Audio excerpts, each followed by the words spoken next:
Bonjour les amis, suite sur l'étanchéité de l'Excalibur. Alors, qu'est-ce que j'ai réalisé là-dessus? Eh ben, j'avais le fil là qui baillait dans le disque, donc possibilité d'entrée d'eau, donc j'ai bouché pour pas que l'eau rentre dans le disque. Et bien sûr, j'ai toujours la même qui vient pour jouer. Donc, chose que je voulais pas faire, les portes cassées, et ben j'ai tout démonté quand même, l'Excalibur pièce par pièce. Et donc, ce qui va se passer, c'est que il va falloir changer tous ces saletés de joints. Donc, changer celui qui est là, parce que je pense que il a pris un plat. Changer celui qui est à l'autre bout, qui est ici. Puis aussi changer celui du caisson de batterie, parce que dans la vidéo précédente vous avez pu entendre que l'eau n'était pas rentrée dans le caisson. Et ben en regardant plus près, si, il était rentré. Donc ces trois joints à changer. Alors, l'eau passe-t-elle par là? Alors même si elle passe par là, elle ne peut pas rentrer dans à l'intérieur, tout simplement parce que de l'autre côté, voilà, c'est plein, c'est rempli de résine d'origine. Donc dans le boîtier pile, elle peut ne rentrer que par le joint. Donc on va changer le joint ou par les trous de fixation du boîtier. Il suffit qu'elles arrivent jusqu'au fil noir et puis après ça suinte le long du fil noir. Donc ce que je vais faire, je change le joint et puis une fois que le joint est changé, je pense que je vais tirer un joint silicone entre là et là pour être sûr de l'étanchéité. De toute façon, une fois que la batterie est dedans, il n'y a plus besoin de la sortir. Le seul moment qu'il faudra la sortir, c'est quand elle sera morte. Quand elle sera morte. Donc là, cette partie là, bah, les potentiomètres, et ben, j'ai mis de la graisse dessus, donc les petits joints n'ont pas l'air d'être bien fatigués. Puis je vais pas les sortir parce que voilà pourquoi. Ce que je disais, ça casse. Si on voyait à travers, les potentiomètres ont été maintenus par de la colle. Alors style colle époxy, ça c'est pas de la piste de la colle, c'est de l'époxy style résine. Donc on essaie de faire sauter ça et c'est mort. Et puis faire sauter directement les joints de l'extérieur, faut être sûr après de retrouver les bons. Donc ça va rester comme ça. Ça a séché, tout a bien séché au soleil. Il ne reste plus qu'à changer. Allez, c'est parti. Alors on va changer les joints, vous voyez, 2 packs de joints. Alors un joint qui, on peut dire, alors vous allez peut-être pas bien voir, mais bon, à peu près encore potable, mais bon, ce serait celui-ci. On va les changer quand même. Et celui-là, si on regarde bien, vraiment, faut vraiment avoir l'œil, il part en biseau là, de ce côté-là. Ça c'est le plat qu'il a pris, la mauvaise forme qu'il a pris dans le boîtier. Donc ça se peut que ce soit exactement ce joint-là qui fout la merde. Mais on va tous les changer. Allez, c'est parti. Alors le caisson de pile il est censé être neuf, mais c'est bien censé. J'en rappelle à mon ami Perceval, tu m'as dit il est neuf le caisson, mais regarde. Alors, si ça veut bien faire le zoom, je lui dis regarde parce que comme c'est son truc, il est fêlé là. Il est fêlé là, il est fêlé là, et ça vient jusque là. Et ce zoom qui m'emmerde. Bref, il est fêlé. Donc, l'eau peut passer par la fêlure et sortir ici. Donc, c'est peut-être aussi pour ça que le caisson prend l'eau. Passe par le filetage. Passe par le filetage, là. Longe et rentre. Alors, ça rentre pas non plus à des 100 000 km/h. Mais voilà, juste assez pour aller inonder les parties électriques. Donc, ce joint, il a l'air d'être bon. Par contre, je sais pas si c'est normal qu'il y ait une gorge qui est super large pour un joint qui est plus petit. Est-ce qu'ils ont fait ça pour l'écrasement? Ça fait quand même beaucoup pour l'écrasement. On va quand même le changer. Alors, le joint sur celui-là est changé.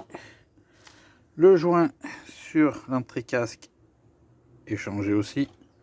Reste à changer celui-là. Mais alors, il faut aller tout doucement pour pas embarquer les composants pour le sortir ici. Et faire la même opération avec le neuf, dans l'autre sens, bien sûr. Parce que bien sûr, on ne peut pas passer par là-bas. Alors ça, c'est les joints qui vont sur ça. Vous voyez bien la taille des joints. Ils sont super épais. Ils prennent bien la gorge ici. Et ce joint-là, c'était celui qui était censé être sur celui-là. Et si on compare les deux joints, on peut voir que celui du boîtier étanche là est plus fin. Donc c'est un joint qui a été mis là-dessus. Mais vous voyez, celui que j'ai mis là, il prend vraiment toute la gorge. Il n'y a pas l'histoire du jeu de tout à l'heure. Il prend toute la gorge. Celui-là, ça a été un joint qui a été mis. Ça a été mis n'importe quoi dans le caisson. Voilà, je suis en train de remettre le neuf. Comme vous pouvez voir, la tension qu'il y a dessus, il est comme l'autre, il était un peu lâche dans le sens qu'il a vieilli. Celui-là, il est super raide à rentrer. Il faut que j'y aille très doucement. Donc voilà, le joint est en place. Et bien le placement va s'occuper de ça. Faut être sûr qu'il n'y ait pas de l'eau qui passe entre les fils, qui viennent m'emmerder. On va y boucher. Y rendre étanche. Pour combler ces trous-là, on va utiliser la Loctite de l'époxy 1 minute. C'est-à-dire qu'il va falloir aller vite. Vite reboucher là, vite boucher là. De toute façon, une fois que c'est passé dans la cartouche là, c'est irréutilisable. Donc, il faut faire ça rapidos. Bon, j'ai collé après avoir bien galéré dans le sens que ces cols que j'achète là, qu'on achète avec ces machins de mélangeurs, vous voyez, il y a un plat là. Donc vous rentrez votre embout dans votre seringue et puis vous tournez d'un quart pour qu'elle soit prisonnière. Et vous avez une chance sur 3 pour que ça tienne pas, ça se barre. Et c'est ce qui s'est passé. J'en ai trop eu plein les doigts, j'ai eu du mal à y enlever. J'ai juste eu de quoi pouvoir coller mes deux trous. Voilà, c'est déjà ça. Donc maintenant, on va attendre un peu quelques minutes que ça durcisse un peu plus. Je vais remonter ça là-dedans. Et ici, avant d'y remonter, je vais y passer à la graisse lubrifiant silicone, spécialement conçue pour tout ce qui est robinet, les vannes, tout ça, pour éviter toute fuite qui pouvait se faire entre les filetages et tout ça. Donc là, pour faire un joint ici, pour empêcher l'eau de passer, ça sera nickel. Ça s'appelle donc de la graisse lubrifiante silicone, 100% silicone. Bon, voilà, j'ai remonté tout, les joints, j'ai mis la graisse silicone de chaque côté. Alors, je vous ai épargné le remontage parce que des putains de noms de Dieu, ça a pété à veux-tu en voilà. Perceval 38 pourrait en attester puisque j'ai pas arrêté de lui répondre à ses messages Et il m'a dit calme-toi, calme-toi. Rappelle-toi que tu t'appelles Bricole Tout. J'ai beau lui dire, il y a aussi Bricole Tout ou presque, vous oubliez tous le presque. Bref, ça c'est un autre truc. Ce qui compte, c'est que je suis arrivé à remonter l'appareil.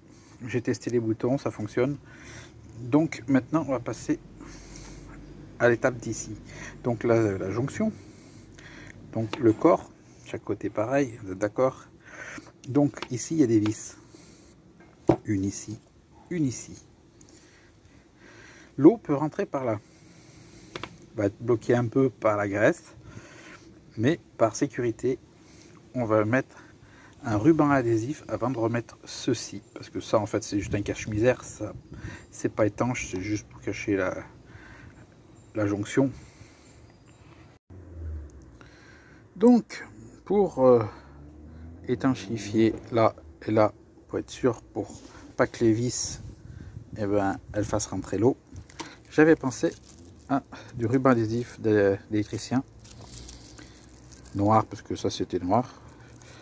Et puis je me suis dit, en passant dans le rayon des plomberies, j'ai dit laisse tomber le scotch, je l'ai pris quand même au cas où.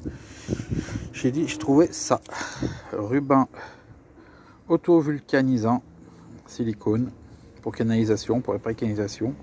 Donc je vais poser ça, si ça fonctionne, je laisse ça.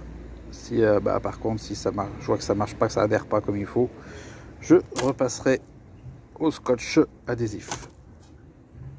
Alors j'ai mis ce fameux ruban. Alors, ce qui est marrant, c'est que vous voyez là, les touches avec les doigts, ça colle pas, et de l'autre côté ça colle pas non plus, et pourtant ça tient bien. Une fois que c'est mis en place, vous tirez, vous le tendez, et puis en même temps vous l'appliquez, et en fait comme c'est un silicone par effet d'élastique de rétractation, en fin de compte, il agrippe tout seul.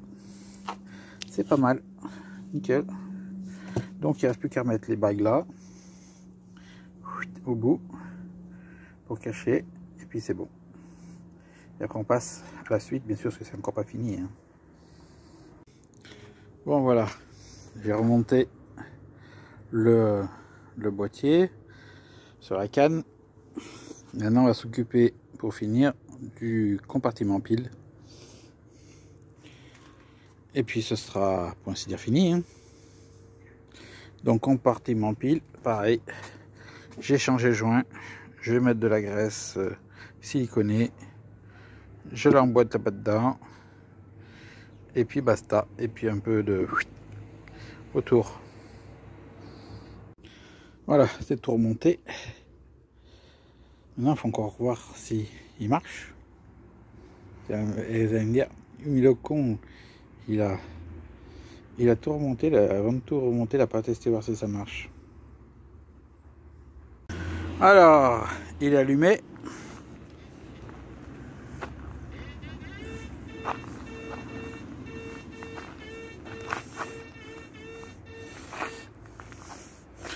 Il n'y a rien. La ferraille. Woum, woum. Et là, il y a deux sols. Voilà, ça marche. Bon, je vais pas ranger tout ça, hein, c'est fini. Ah, je vous ai pas dit. Il a à nouveau le cul dans l'eau. Eh oui, il faut bien tester, voir si ça marche. Hein. Sinon, ça sert à rien. Mais bon, par contre, si ça prend l'eau, il séchera sans que je démonte. Ah, je vois des bulles. C'est pas bon signe. Bon, verdict. Après avoir changé les joints, changé, graissé, tout. Là,